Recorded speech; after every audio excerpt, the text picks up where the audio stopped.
Assalamu alaikum wa rahmatullahi wa barakatuh. May peace, mercy and blessings of Allah subhanahu wa ta'ala, Almighty God, be on all of you. I am not shocked at all at the decision of the Interpol to once again refuse the request of the Indian government for a red corner notice against me. Maybe the common man in the street may be shocked. Maybe certain sections of the media may be shocked.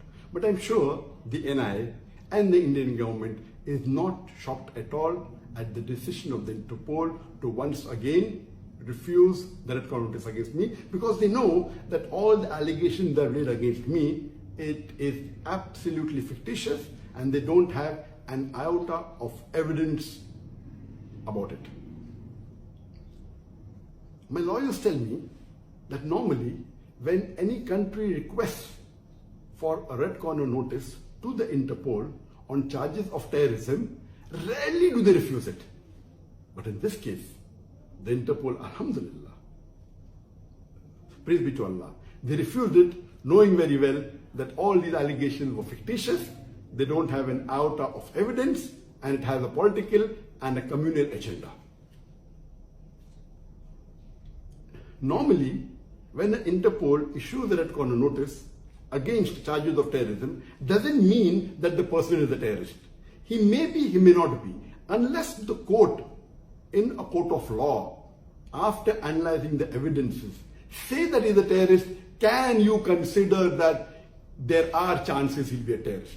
Just by a red corner notice being issued does not indicate that the person is a terrorist. It has been for more than 3 years since the Indian government, the NIA, is trying to find evidence against me. They started in July 2016, 3 years ago, to find charges against me. First they did allegation that I'm involved in terrorism. They could not give proof. Then they said I'm involved in hate speech. Then they went to money laundering, and alhamdulillah, all of their efforts have failed.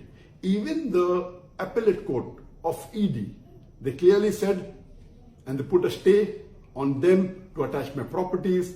That means the verdict of the judge carries a bigger weight than the complaint made by the ED. I wonder that why for the past 3 years is the NIA, the Indian agency, wasting the taxpayers' money just to follow the agenda of the political bosses? Don't they have the spine to speak the truth? Have not these officers read the Holy Scriptures? And I wonder that why is the Prime Minister of India, that is Narendra Modi, the NIA and the Indian agencies are not following the advice given to them in the Hindu scriptures? I am a student of comparative religion. I would like to advise them that why don't they follow the guidance given in Rigved in book number 7, chapter number 104, verse number 122, where it says that speaking truth is easy. The distinction between falsehood and truth and the knowledge of absolute truth is mentioned in the scriptures. Falsehood is evil and brings destruction. Follow the truth, it is easy and simple. It's a simple advice. Speak the truth, it's simple and easy. Furthermore, it is mentioned in Mahabharata, in book number 8, chapter number 49, verse number 27, that speaking the truth is indeed very virtuous. There is no virtue which is more virtuous than speaking the truth. So I wonder that why aren't the Hindus, officers in NIA, in the Indian government, and the Prime Minister Modi is following the Hindu scriptures? But I'd like to mention a fact to you, that there are many officers in NIA who are really kind and truthful.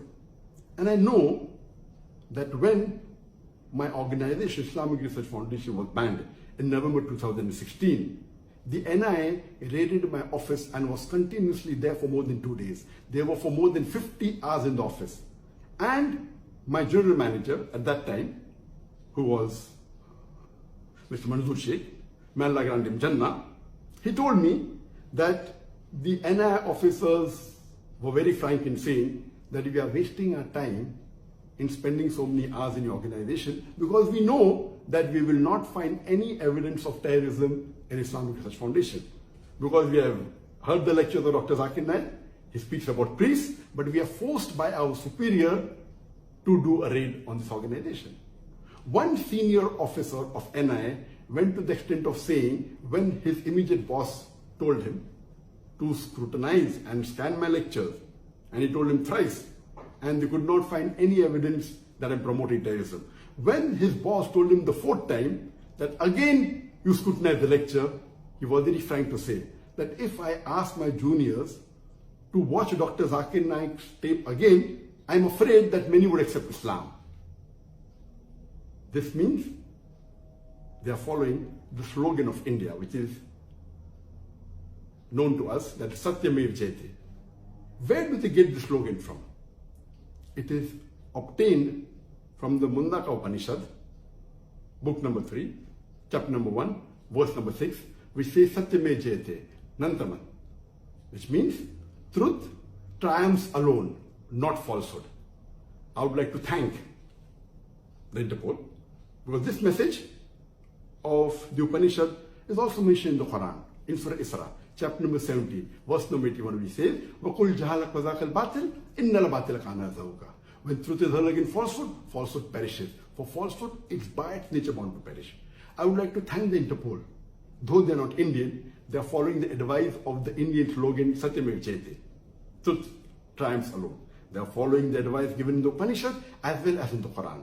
My only request is, why doesn't the Prime Minister of India, Narendra Modi, the NI and the Indian agencies also follow the advice of the Upanishad and the slogan of India, that is Satyamev Jayate, truth triumphs alone. Thank you. Assalamu alaikum. May peace be on you.